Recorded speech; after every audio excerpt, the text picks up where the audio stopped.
Hello family and welcome back. In today's tutorial, I'll be showing you how to cut and sew this lovely detachable yoke blouse with bell sleeve. It can be worn with either a sleeveless top or dress. So let's get started.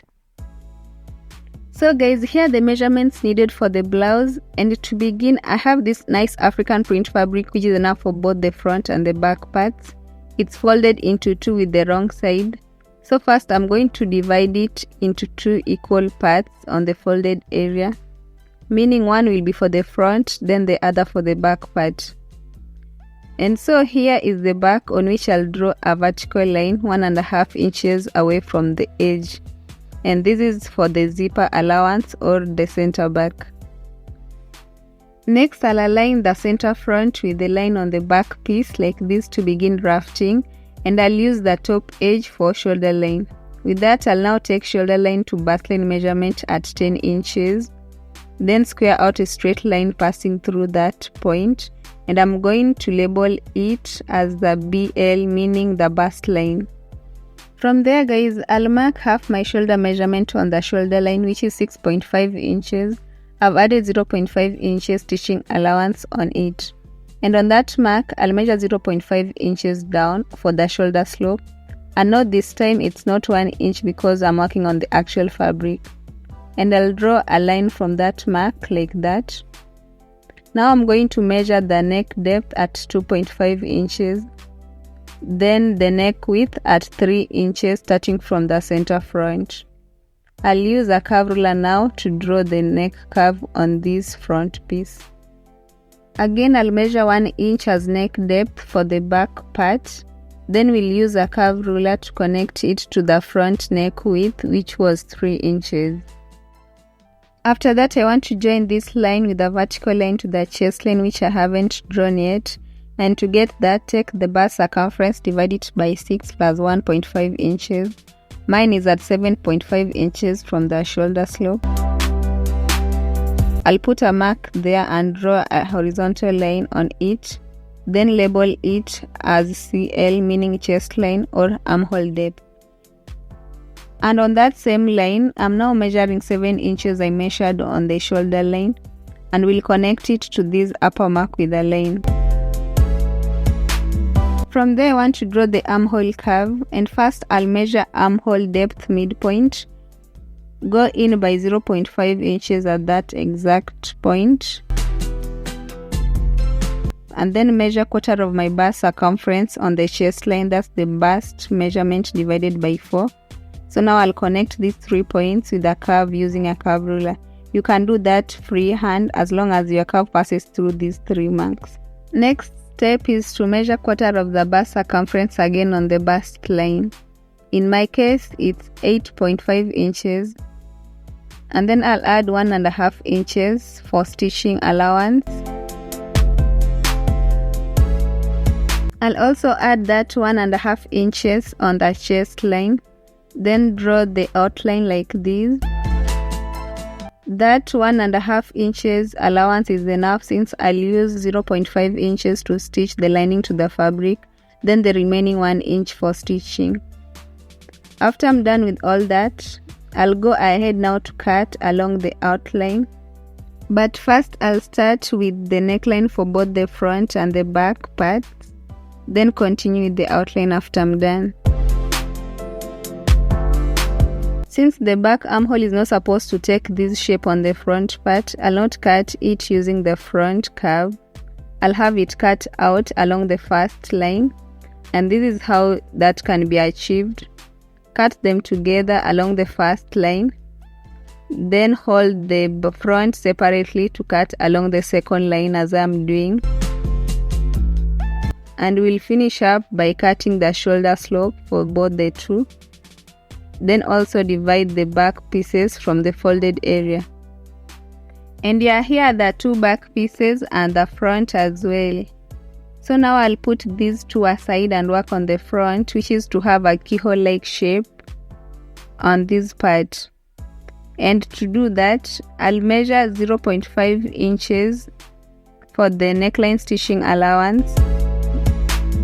Then from that mark, I'll again measure 3 inches down. Then draw a curve from that mark towards the corner. and we'll have it cut along that drawn line. Here is now the front part. I've gone ahead also to cut the lining pieces for front and the back, and I'm going to use the front to show you how to stitch the lining to it. First, I'll pin down along the neckline area.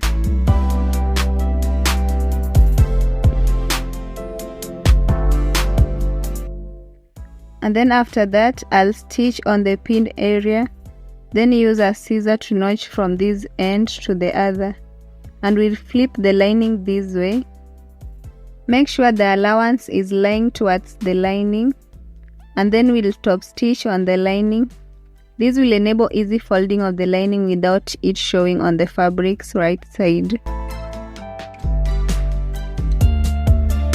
I'm done stitching on the neckline for both the front and the back as explained. What I'll do next is to also stitch along the bottom edges, and I'm going to do that by putting the right sides together in this manner. And then we'd head over to the sewing machine to stitch with about 0.5 inches along this edge. Then we'll turn it inside out after I'm done stitching. The same will apply on these back pieces. Yeah guys, I'm done stitching around the bottom edges, and as you can see, I notched before top stitching on the lining. I did the same also on the back pieces too. I'll just turn on the right side one of the back pieces to explain why notching and top stitching on the lining is important.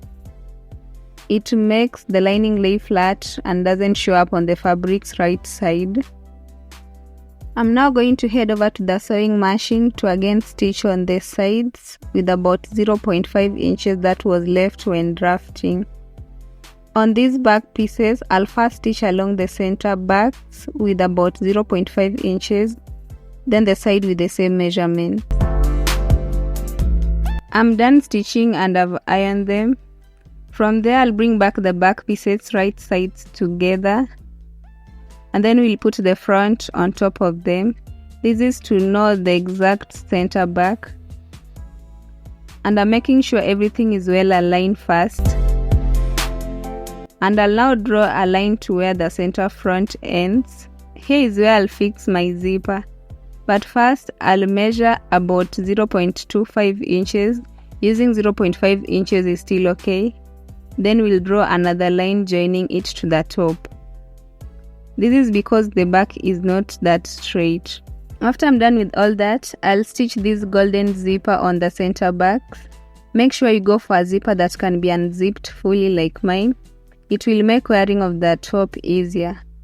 And since I'm using a long zipper, I'll have to cut out the excess.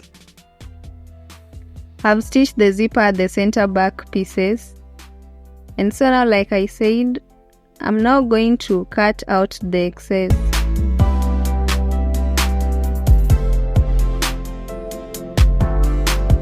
And then finish up by folding in, then top stitching on the fabric. And I'll do the same also for this other part.